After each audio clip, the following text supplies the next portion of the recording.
Bonjour à tous, merci Thierry, merci Louvain, merci la Belgique. Donc je vais faire une présentation assez générale sur le comment étudier le comportement alimentaire des pucerons et est-ce que ça peut servir d'outil pour mieux protéger les cultures. Alors, comme l'avait évoqué Thierry, donc nous travaillons dans une unité qui s'appelle EDISAN, Écologie et dynamique des systèmes anthropisés. C'est localisé donc à Amiens, dans les Hauts-de-France. Et comme la structure d'Amandine, nous sommes également associés au CNRS. Donc nous sommes une quarantaine de titulaires dans cette unité. Et puis donc j'ai essayé d'encercler en rouge les personnes qui sont impliquées dans Proberbio. Donc des fois on voit des hautes têtes, des fois juste un bout de menton.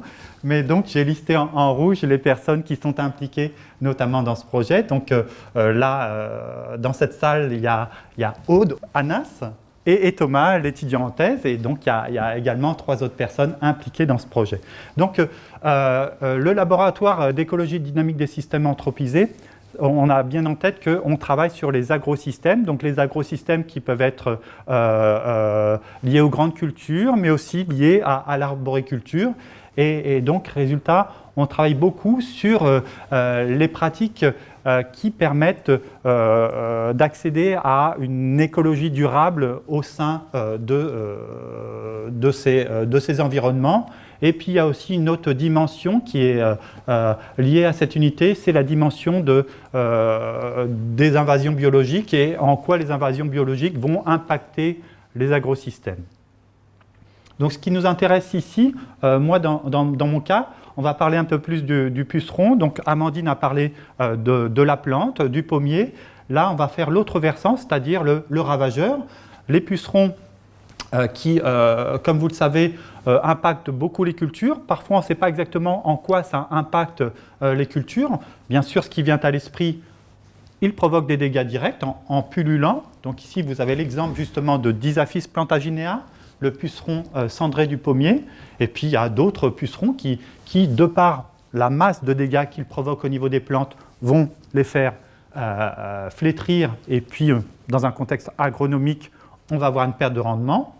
Et bien sûr, ce qui vient à l'esprit aussi, ce sont les dégâts indirects. C'est ça qui impacte le plus les cultures. En produisant cette substance sucrée, le miella, les pucerons vont développer une substance collante qui va servir de support à un champignon qui va empêcher la photosynthèse de la plante.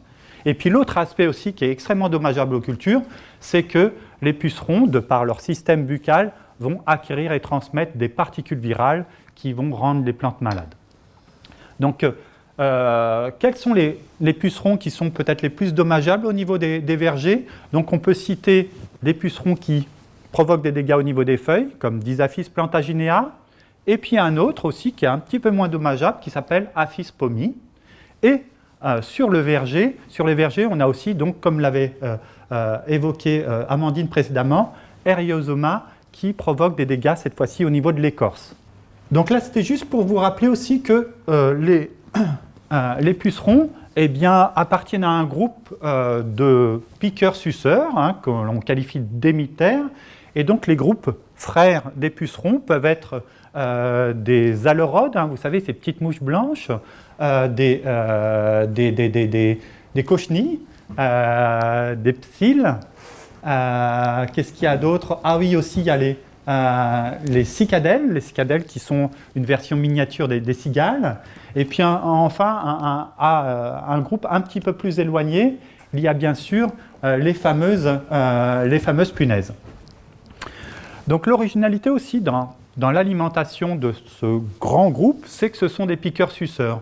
Ici, nous avons en photographie les stylets du puceron qui s'insèrent dans la plante. Donc là, en voyant cette image, on a un peu un cliché qui se casse, dans le sens où on pense que c'est comme une seringue.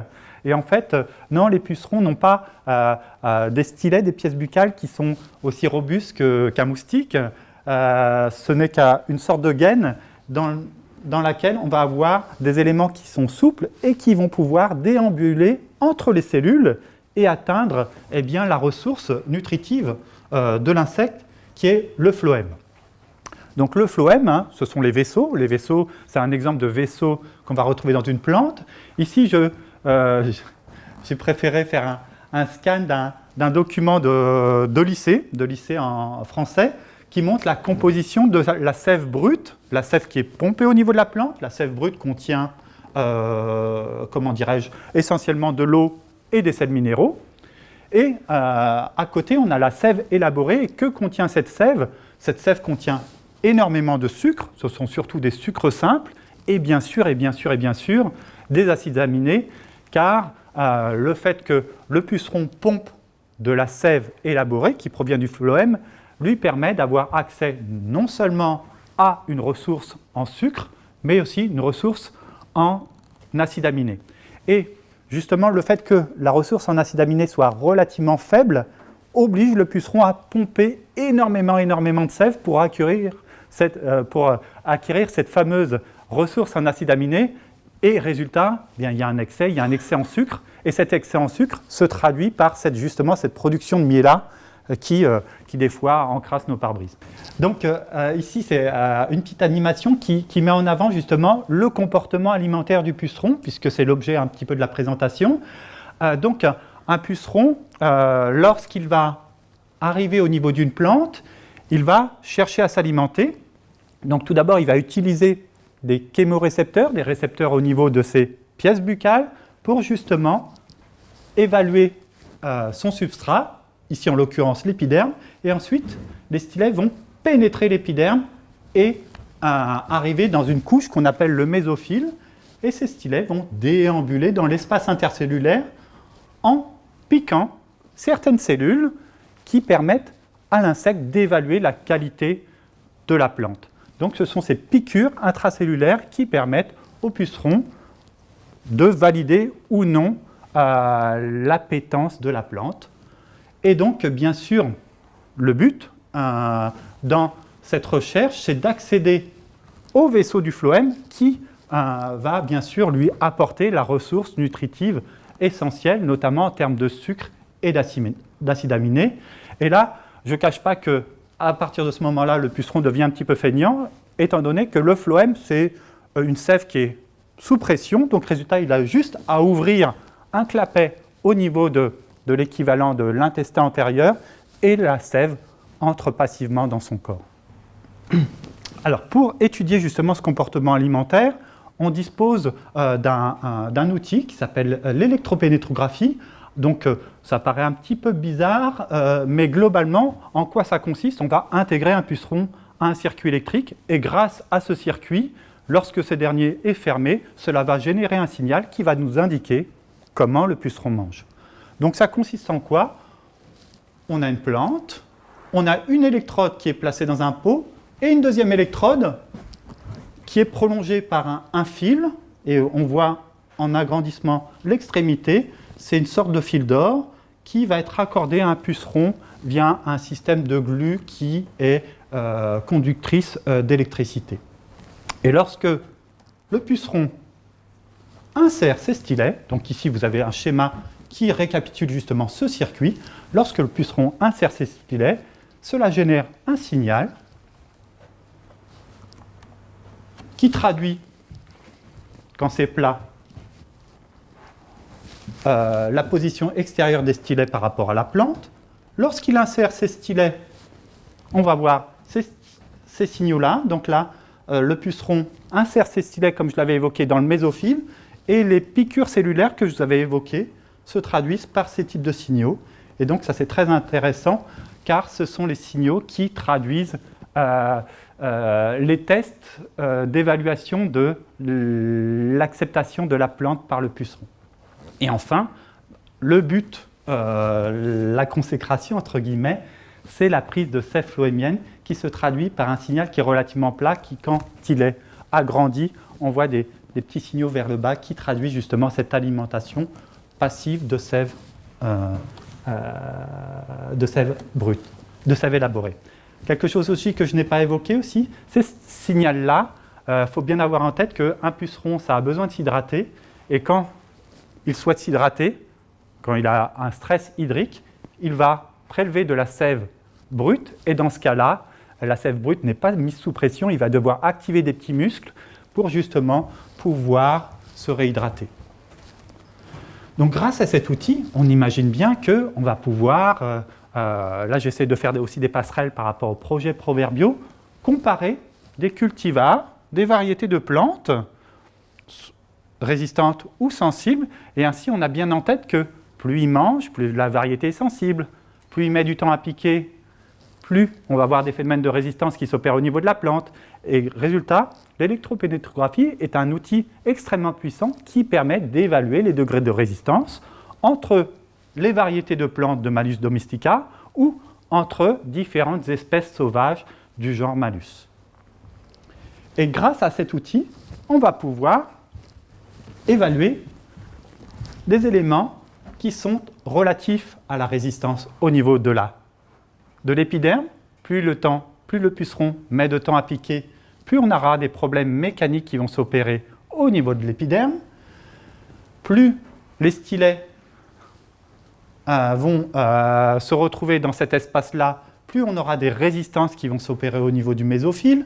Plus il met de temps à arriver au niveau du phloème, plus on va avoir des éléments physiques et mécaniques qui empêchent l'accession au phloème. Et quand il arrive dans le phloème, plus c'est long, plus le temps d'ingestion de sève phloémienne est long, plus on va avoir de substances qui vont être phagostimulantes. Souvent les sucres sont extrêmement phagostimulants, stimulent l'ingestion. Et à l'inverse, quand on a certains composés secondaires qui sont souvent associés aux espèces sauvages, chez le pommier et d'une manière générale dans le règne végétal, eh bien, ces métabolites secondaires vont empêcher l'alimentation de sève phloémienne et engendrer ce qu'on appelle de l'anti-appétence. Donc, résultat, cet outil permet d'évaluer les caractéristiques de résistance physique et chimique d'une plante vis-à-vis du puceron. Alors, faut aussi avoir en tête que cet outil ne se décline pas uniquement au niveau des pucerons, ça peut s'envisager au niveau des punaises, au niveau des aleurodes. Donc les aleurodes, voilà, je vous ai juste mis une petite vidéo où justement on voit la colle qui est collée entre la tête et l'abdomen.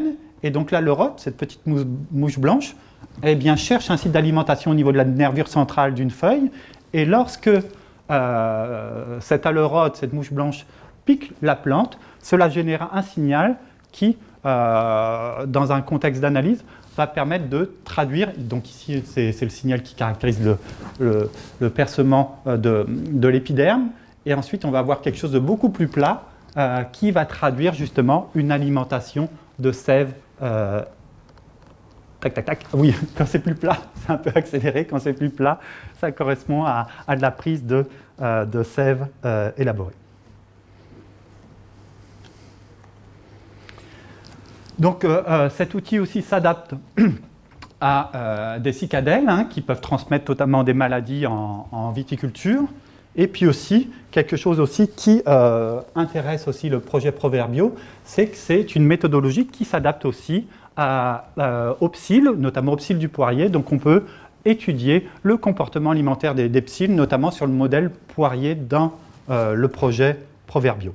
Et puis juste aussi une anecdote, l'électropénétrographie s'adapte aussi à d'autres piqueurs-suceurs, donc des hématophages comme le moustique. Maintenant, je vais passer en revue assez rapidement des exemples d'études qui sont réalisées à l'Université Picardie-Jules Verne, justement, qui permettent de montrer en quoi on peut se servir de cet outil dans des approches agronomiques et indirectement avoir une meilleure compréhension afin de protéger les cultures. Donc tout d'abord, il y a des études qui ont été menées au niveau de la sélection variétale, des études qui ont été menées, j'essaie de varier un petit peu les modèles de plantes. Sélection variétale, là c'est un travail qui a été mené sur le peuplier, sur un puceron lanigère du peuplier.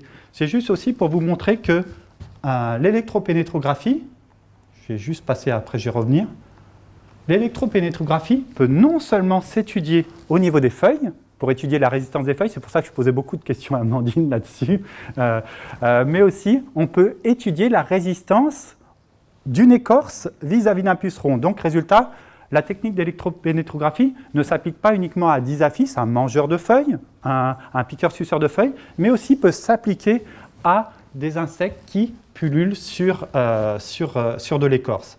Et donc ce travail, eh bien, c'était notamment pour mettre en avant une meilleure compréhension du comportement alimentaire de ce puceron qui se développe sur les écorces. Et l'objectif de ce travail, c'était notamment d'essayer de comprendre pourquoi certaines variétés de peupliers résistaient aux pucerons et d'autres non. Est-ce que c'est quelque chose qui est lié à une intoxication? Est-ce que c'est quelque chose qui change le comportement alimentaire? Et c'est ça qu'on a essayé de répondre. Après, ce qui est relativement compliqué, c'est qu'il n'y avait aucune étude qui montrait, qui permettait de traduire à quoi correspondaient ces différents types de signaux. Donc il a fallu faire de l'électropénétrographie et ensuite faire des coupes de pucerons dont les stylets sont intégrés dans la plante afin de mettre en relation le signal avec la position des stylets dans la plante.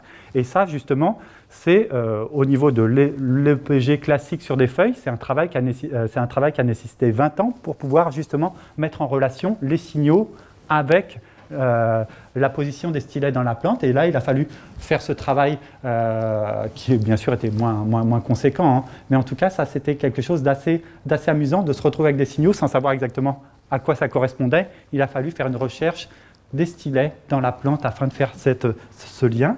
Et ensuite, on a essayé de mettre en relation la résistance, c'est-à-dire le fait que les pucerons pullulent sur certains peupliers versus non, mettre en relation ces résistances avec le comportement alimentaire.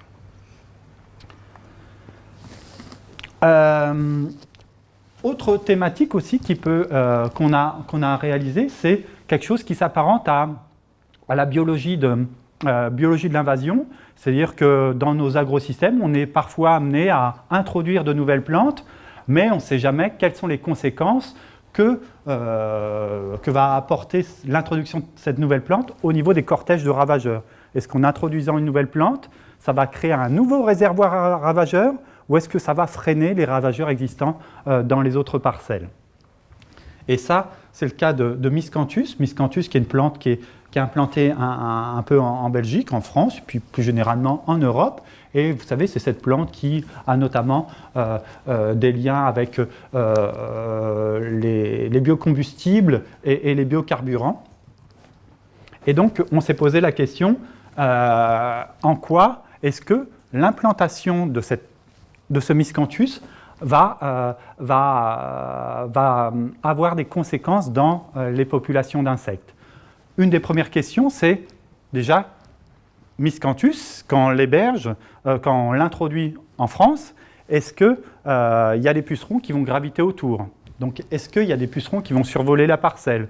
Une fois qu'on a identifié les pucerons susceptibles de se poser sur les plantes, eh bien, on va voir quelles sont les forces en présence et on se rend compte qu'en fait, tous les pucerons associés aux cultures environnantes, des pucerons du blé, des pucerons du colza, vont se retrouver dans la parcelle de Miscanthus. Après, la question, c'est, OK, on est capable de survoler, mais est-ce qu'on est capable de s'alimenter? Est-ce qu'on est capable de se reproduire? Donc, imaginez un puceron du blé qui va sur du Miscanthus, qui se reproduit sur du Miscanthus, qui retourne sur le blé en force. On imagine bien que dans un contexte des producteurs de blé, introduire du Miscanthus, ça peut être extrêmement dangereux pour leur culture, d'autant plus que le Miscanthus peut héberger le même virus que le blé, et donc, résultat, introduire une plante, c'est introduire peut-être un réservoir à ravageurs, mais peut-être aussi un réservoir à virus. Donc ça, c'est une grande problématique. Et donc, résultat, qu'est-ce qu'on s'est amusé à faire au laboratoire? On a pris les 4 espèces les plus piégées, et puis on a regardé celles qui étaient susceptibles de se nourrir de ce fameux Miscanthus. Et puis on s'est rendu compte que toutes ces espèces étaient capables de prélever de la sève brute.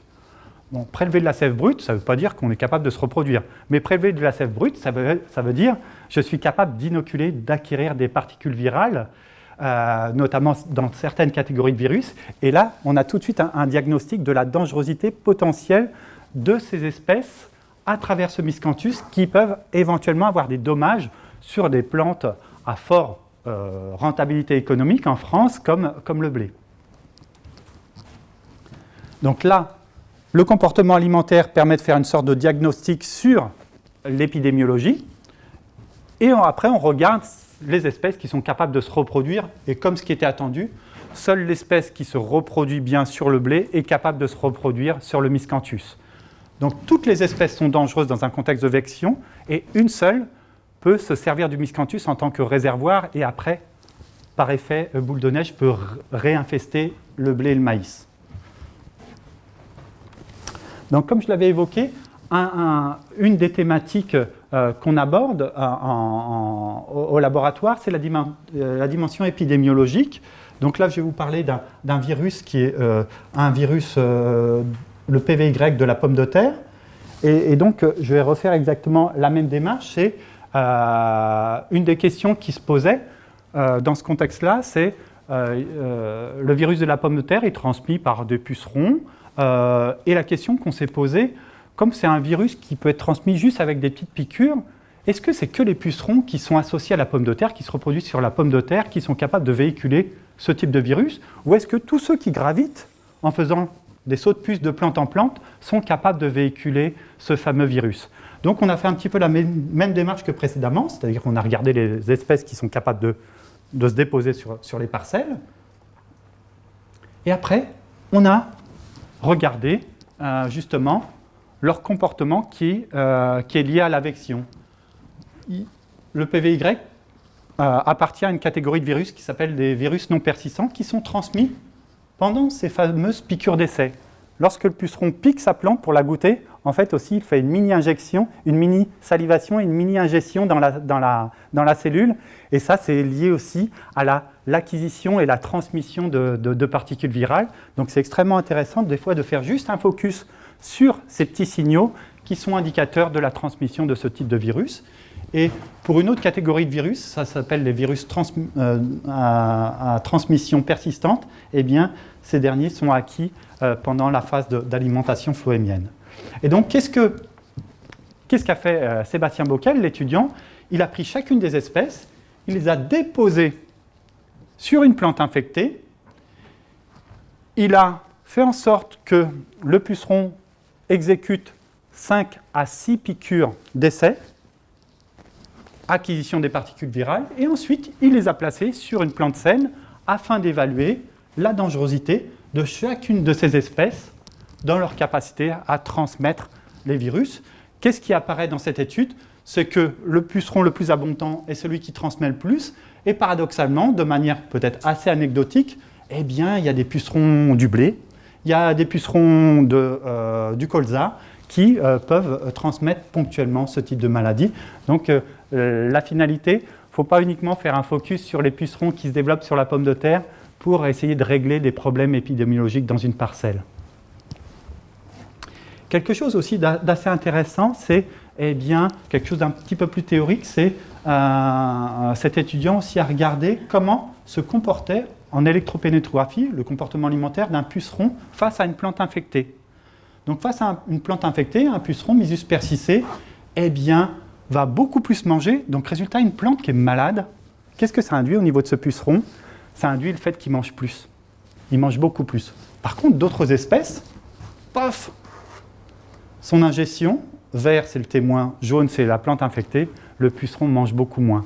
Donc résultat aussi, c'est un travail qui permet de savoir d'avoir en tête que dans un champ, suivant l'état sanitaire de la plante, du champ, quand le champ est sain ou infesté, ça va changer complètement la dynamique des pucerons et parfois ça va créer un effet boule de neige.